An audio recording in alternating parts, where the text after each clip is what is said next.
C'est une surprise pour les spécialistes. Cristian Mungiu's Fjord. La Palme d'Or 2026 revient au réalisateur roumain Cristian Mungiu pour Fjord.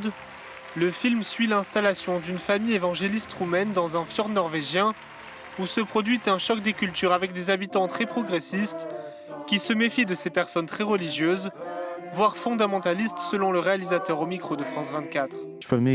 Pour moi, c'est un film qui parle d'une certaine forme de fondamentalisme. Et le fondamentalisme est un état d'esprit.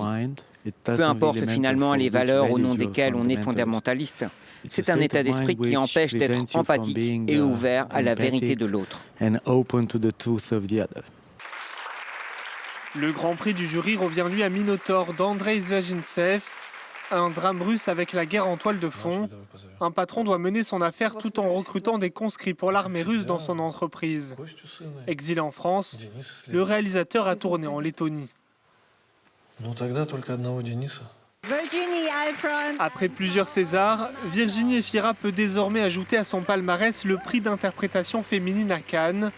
La franco-belge décroche la récompense aux côtés de Tao Okamoto pour Soudain, du japonais Ryusuke Hamaguchi. L'histoire d'une directrice d'EHPAD qui choisit de miser sur l'écoute et la bienveillance avec ses résidents. Elle se lie d'amitié avec une metteuse en scène japonaise. C'est le fait de considérer chaque patient comme un être humain. On a parlé de choses difficiles là. Ce qui est réussi et qui est pour moi d'un courage inouï, c'est qu'on peut penser deux choses contradictoires en même temps. C'est que la situation, certes, est désespérée, mais ne pas renoncer à la changer. Et c'est ça qu'il regarde tout le temps. Ryusuke, il regarde la meilleure partie de nous et elle se met davantage à exister. Merci infiniment pour ça.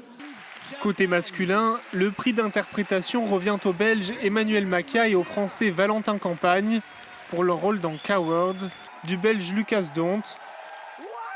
Ils incarnent deux jeunes soldats qui tentent de cacher leur passion amoureuse dans le chaos des champs de bataille de la Grande Guerre.